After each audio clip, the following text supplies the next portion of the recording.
kemarin banyak banget ya demo-demo ya. Hashtagnya juga beda-beda.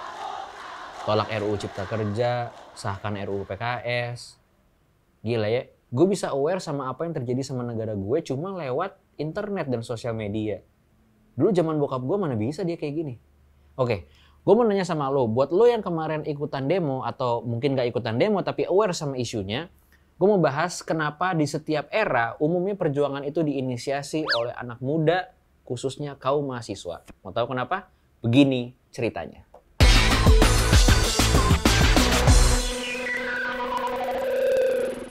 Jadi sebenarnya sejak kapan sih pemuda itu ikut dalam perjuangan bangsa yang menginisiasi perubahan? Ya tentu sejak zaman dulu kala. Kalau lo dulu waktu sekolah belajar sejarah, pasti kita masih ingat bahwa perjuangan pemuda itu dimulai sejak tahun 1908. Pada saat itu melalui Budi Utomo, sebuah organisasi yang dibentuk oleh para mahasiswa Sekolah Kedokteran Stovia. Budi Utomo kemudian menjadi organisasi modern pertama di Indonesia yang pada saat itu tujuannya tentu satu, untuk membebaskan Indonesia dari penjajahan dan juga mencerdaskan masyarakat yang pada saat itu nggak bisa sekolah. Nah, gerakan pemuda nggak berhenti sampai di situ aja, bahkan terus berlanjut sesuai dengan angkatan dan juga tuntutan zaman yang terjadi. Pemuda-pemuda yang berjuang lewat Budi Utomo yang gue sebut tadi, mereka sering disebut sebagai Angkatan 1908. 20 tahun kemudian, jadi kalau matematika gue benar, tahun 1928 muncul gerakan pemuda baru yang berujung pada lahirnya Sumpah Pemuda. Pemuda-pemuda Angkatan 1928 ini pada saat itu terdiri dari Yong Java, Yong Ambon, Yong Celebes, dan lain-lain. Mereka semua mengadakan Kongres Pemuda dan kemudian melahirkan yang namanya Sumpah Pemuda.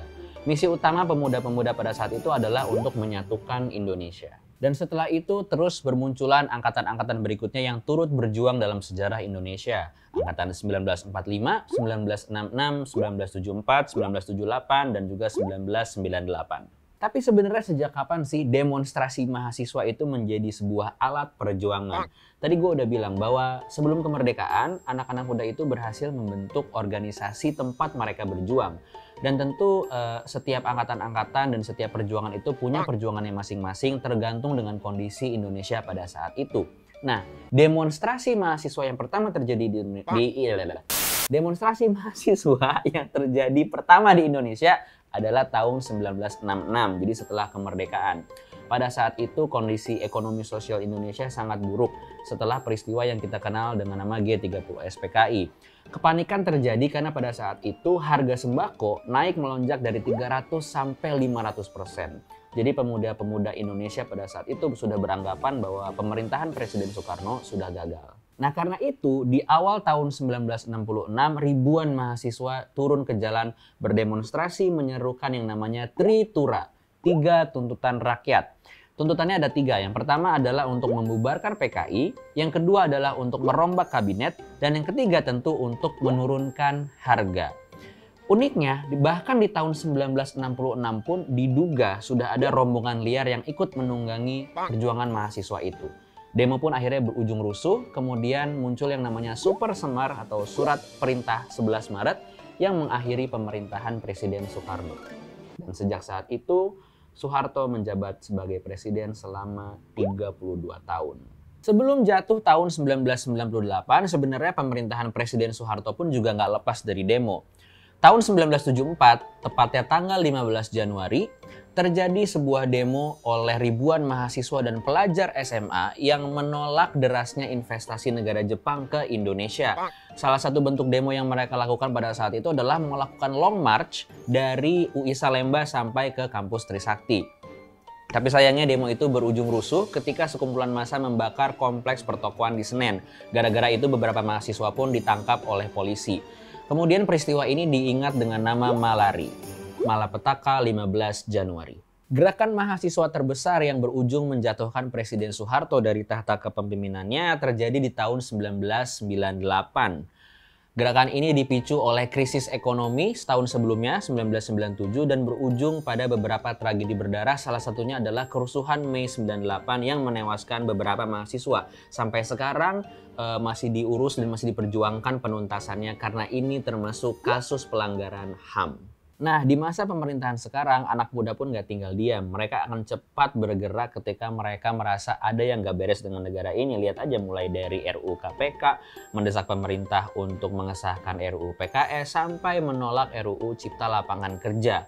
Dan kenapa sekarang perjuangan itu awareness-nya tuh bisa lebih cepat menyebar? Karena kita sudah masuk di era digital.